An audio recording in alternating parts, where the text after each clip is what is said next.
কাহিনীর পিছনে কাহিনী, খবরের পেছনে খবর থাকে। আপনারা সকলেই জানেন বাংলাদেশের সাথে আমেরিকার সাফল্যজনক বাণিজ্য চুক্তি চূড়ান্ত হয়েছে এবং এর ফলে বাংলাদেশের উপর প্রেসিডেন্ট ট্রাম্প 35% থেকে শুল্ক 20% নামাইয়ে নিয়ে আসছে। এর পেছনে কি কাহিনী আর এই খবরের কি মানে বাংলাদেশের জন্য, সেটা নিয়ে আজকে কথা বলবো। আমি 31 মার্চ 2025 একটা এপিসোড করেছিলাম আমেরিকার হৃদয়ে জয়, বাংলাদেশের অবিশ্বাস্য মিশন।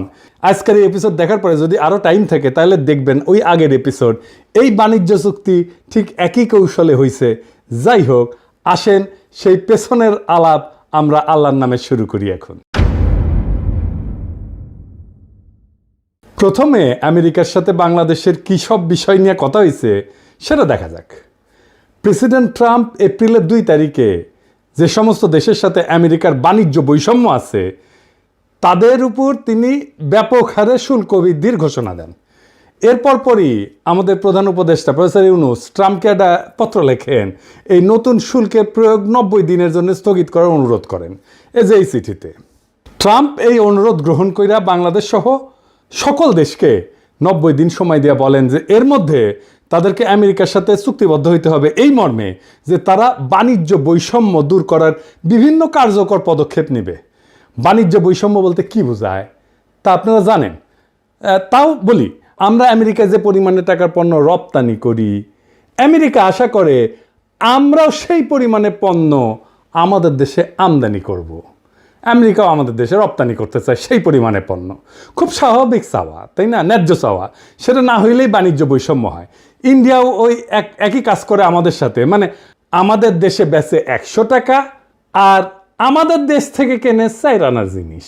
যাই হোক, ট্রাম্পের কাছে পাঠানো প্রফেসর ইউনূসের চিঠিতে আমরা জানতে পারলাম যে এর 2 মাস আগে তিনি হাই রিপ্রেজেন্টেটিভ ডক্টর খলিলুর রহমানকে, তিনি বর্তমানে একই সাথে জাতীয় নিরাপত্তা উপদেষ্টা, তাকে ওয়াশিংটনে পাঠাইছিলেন আমেরিকার কাছে এই প্রস্তাব দিতে যে বাংলাদেশ স্বতঃপ্রণোদিত হইয়া আমেরিকার সাথে তার বাণিজ্য বৈষম্য দূর করার পদক্ষেপ নিতে চায়। নিজে থেকেই বলছে বাংলাদেশ সর্বপ্রথম দেশ যে আমেরিকার কাছে এই ধরনের প্রস্তাব দেয়, দুনিয়ার মধ্যে প্রথম দেশ। এটা মাথায় রেখেন, লিখে রাখেন। চিন্তা কইরা দেখেন, ট্রাম্পের অ্যাকশনের 2 মাস আগেই প্রফেসর ইউনূস এবং ডক্টর খলিল বুঝতে পারছিলেন যে ট্রাম্প বাণিজ্য বৈষম্যের বিষয়ে অ্যাকশন নেবেন এবং তাই তারা এই আগাম পদক্ষেপ নেন। ট্রাম্প যখন এপ্রিলে শুল্ক বৃদ্ধির ঘোষণা দিলেন ততদিনে কিন্তু বাংলাদেশ বাণিজ্য বৈষম্য কমাই আনার কাজ শুরু করে দিচ্ছে, মানে আমরা আগাইছিলাম। ট্রাম্পের কাছে লেখা প্রফেসর ইউনূসের চিঠির একটা বিষয় লক্ষ্য করলে বোঝা যাবে যে তিনি বাণিজ্য বৈষম্য কমানোর এই কাজে আসলে কি হাসিল করতে চাইতেছেন। তিনি বলছেন যে বাংলাদেশ আমেরিকার কাছ থেকে অধিক পরিমাণে কৃষি পণ্য ক্রয় কইরা বাণিজ্য ঘাটতি মেটানোর চেষ্টা করবে। এটারে আমি বলছিলাম হার্টল্যান্ড, হৃদয় জয়। হার্টল্যান্ড মানে যে সমস্ত আমেরিকার প্রদেশ কৃষি পণ্য তৈরি করে। আমি ওই ভিডিওতে বলছিলাম হার্টল্যান্ড। এডিটর সাহেব এটা দেখা দেন না, সবাই না দেখুক আমি কি কইছিলাম। আমাদের একটা জিনিস এখানে বুঝতে হবে, আমেরিকা হার্টল্যান্ড বলে একটা জায়গা আছে, মানে আমেরিকার হৃদয়। সো আমেরিকার এই হৃদয়কে আমরা কেন বিজয় করতে চাই? আমেরিকার হার্টল্যান্ড বলতে সাধারণত মধ্য পশ্চিমাঞ্চলের কৃষিভিত্তিক রাজ্যগুলোকে বোঝায়, যা আমেরিকার অর্থনৈতিক, সাংস্কৃতিক এবং রাজনৈতিক পরিচয়ের মূল ভিত্তি হিসাবে বিবেচিত হয়। এই রাজ্যগুলোকে বলা হয় হার্টল্যান্ড। তাদের ভৌগোলিক অবস্থান, কৃষির উপরে নির্ভরশীলতা এবং ঐতিহ্যবাহী আমেরিকার মূল্যবোধের জন্য তাদেরকে হার্টল্যান্ড বলা হয়। এদের রাজনৈতিক গুরুত্ব অপরিসীম, বিশেষ করে নির্বাচনী প্রক্রিয়া এবং নীতি নির্ধারণে। তাই আমরা এই হার্টল্যান্ডকে টার্গেট করব। দেখলেন তো কৃষি পণ্যের উপর তিনি জোর দিলেন কেন? এটা আমার ওই ভিডিওতে আছে। তারপরেও আমরা আরেকটু বুঝে দেখি। এটা আমরা বুঝতে পারলাম আমেরিকা বাংলাদেশের উপরে 20% শুল্ক ধার্য করার পর প্রকাশিত রয়টার্সের একটা খবর থেকে। রয়টার্সের এই খবরে বলা হয় যে শুল্ক আলোচনায় বাংলাদেশের প্রধান আলোচক বা lead negotiator doctor Khalilur Rahman বলছেন যে protecting our apparel industry was a top priority, but we also focused our purchase commitments on US agricultural products. This supports our food security goals and fosters goodwill with US farming states. ইংরেজি যেহেতু কইছে ঠিকই কইছে, তাই না? বাংলায় এটার মানে হইতেছে যে উনি বলছেন যে আমাদের বস্ত্রশিল্পকে, গার্মেন্ট শিল্পকে রক্ষা করা একটা প্রায়োরিটি কাজ, উচ্চ অগ্রাধিকার। সেটা সত্ত্বেও আমেরিকা থেকে কৃষিপণ্য আমদানি ছিল আমাদের ফোকাস। এতে আমাদের খাদ্য নিরাপত্তা বৃদ্ধি পাবে এবং আমেরিকার কৃষি নির্ভর রাজ্যগুলির সাথে আমাদের ঘনিষ্ঠতা বাড়বে। তিনি যেহেতু ইংরেজিতে কইছেন, ঠিকই কইছেন, আর আমি বাংলাতে কইছিলাম হার্টল্যান্ড, যে আমি হার্টল্যান্ডকে মানে আমেরিকার কৃষিপণ্য উৎপাদন করে যেই অঞ্চল, যে প্রদেশগুলো, সেগুলোকে বলে হার্টল্যান্ড। এই হার্টল্যান্ডের পণ্য আমরা কিনবো, তাই আমরা আমেরিকার হৃদয়ে জয় করব। তাই এই কথাটার অর্থ কি? যে আমেরিকা থেকে বেশি কৃষিপণ্য ক্রয় করে এক কথা, কিন্তু তিনি কেন খাদ্য নিরাপত্তার বিষয়টা টেনে আনলেন? আমরা জানি আমাদের দেশে 40-এর মন্বন্তর 74-এর দুর্ভিক্ষে লক্ষ লক্ষ লোক মারা যায়। এটা আমাদের জাতির কালেকটিভ মেমোরিতে আছে। যুদ্ধকালীন সময় এত লোক কিন্তু মারা যায় না। এরপর অপুষ্টিতে মারা যায় অগণিত মানুষ। এই স্মৃতি আমাদের এখনো তাড়া কইরা বেড়ায়।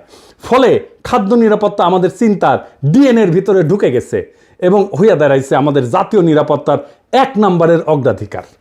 খলিল ভাইকে যখন জাতীয় নিরাপত্তা উপদেষ্টা করা হলো, তখন চারিদিক দিয়ে কি হাউকা, উনি নিরাপত্তার কি বুঝেন?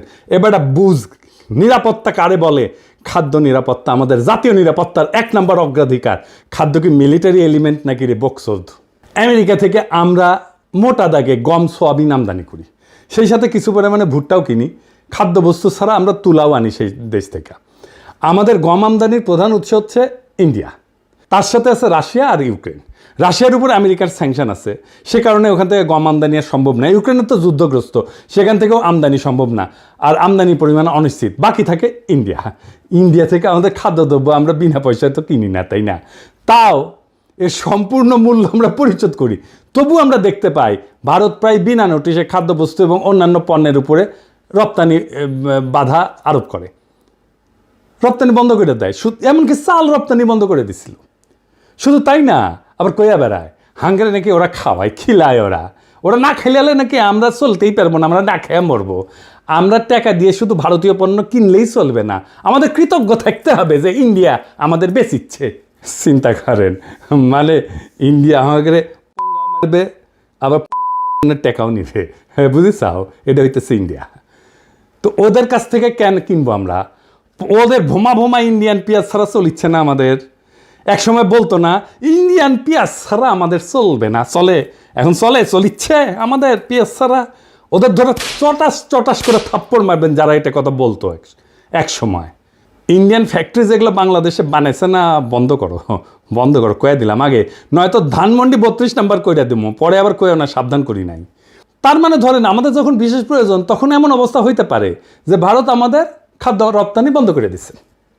এই তো কয়েকদিন আগে পাকিস্তানের সাথে যুদ্ধের প্রাক্কালে আমরা দেখলাম যে ইন্ডিয়া পাকিস্তানের সিন্ধু নদীতে পানি প্রবাহ একতরফাভাবে বন্ধ করে দিছে, যে কাজটা পূর্বের কোনো যুদ্ধকালে সে করে নাই।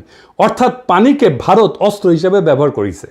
ভারত যে ভবিষ্যতে খাদ্যদ্রব্যকে অস্ত্র হিসেবে ব্যবহার করবে না, তার কোনো গ্যারান্টি আছে? তো জাউরা ও করবে না, এমন কোনো কাজ নাই। আমি মোটামুটি নিশ্চিত আমেরিকা থেকে অধিক পরিমাণে খাদ্যদ্রব্য আমদানি করার সিদ্ধান্তের পিছনে প্রফেসর ইউনুস এবং খলিল ভাই এই ভাবনাটাকে বিশেষ বিবেচনায় রাখছেন। ফলে ইন্ডিয়া আমাদের প্রয়োজনের সময় খাদ্য রপ্তানি বন্ধ কইরা আমাদের উপরে চাপ দিতে পারবে না। এই একই কথা তুলা আমদানির ক্ষেত্রেও প্রযোজ্য। বাংলাদেশকে টাইট দেওয়ার একটা বড় অস্ত্র এভাবে ভারতের হাত থেকে নীরবে সরাইয়া নিছেন প্রফেসর ইউনুস আর ডক্টর খলিল। সাবাস, বাঘের বাচ্চা। এইবার আমাদের তো পার্টি সং বাজানো উচিত। এডিটর সাহেব, একটা পার্টি সং দেন। আমার বিশ্বাস প্রফেসর ইউনুস আর ডক্টর খলিল এই কাজগুলা করেছেন বাংলাদেশের স্বার্থ বিবেচনা কইরা। ভারতের ক্ষতি করা তাদের অবশ্য উদ্দেশ্য ছিল না, কিন্তু ভারতের যেতে ক্ষতি হইল সেটা তারা সারা জীবন মনে রাখবে।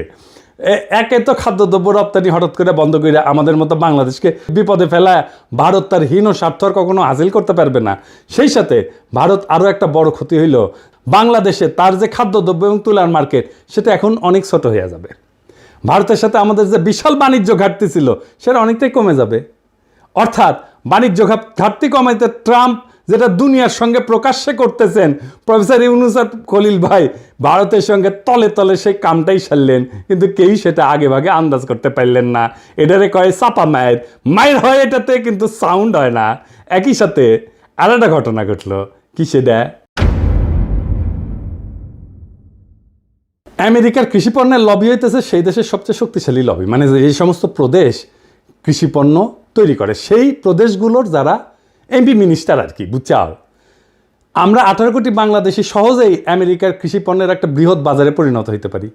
আমরা যদি আমেরিকার এই সমস্ত পণ্যের বড় ক্রেতা হই, তাহলে এই যে লবি, যে সমস্ত জায়গায় কৃষি পণ্য তৈরি হয়, সেই সমস্ত প্রদেশের এমপি, মিনিস্টার, মন্ত্রী, এদের সাথে, এদের লবির সাথে আমাদের নিবিড় ঘনিষ্ঠতা হওয়া সময়ের ব্যাপার। আর আমেরিকার যেসব রাজ্য কৃষি পণ্য উৎপাদন করে, সেখানকার রাজনীতিতে, নির্বাচনে কৃষি লবি অনেকটা নির্ধারণী ভূমিকা পালন করে। ফলে এই সমস্ত রাজ্যের সিনেটর, কংগ্রেসম্যান, গভর্নরেরা কিছুকালের মধ্যে আমাদের পকেটে থাকবে, আমাদের হাতের মধ্যে থাকবে। আমি আশা করি আগামীতে যারা নির্বাচিত হবেন, তারা এই বিষয়টা বিশেষভাবে যত্নের সাথে খেয়াল করবেন, এটাকে নারিশ করবেন, এটাকে পুষ্ট করবেন, এই সম্পর্কটাকে ধরে রাখবেন।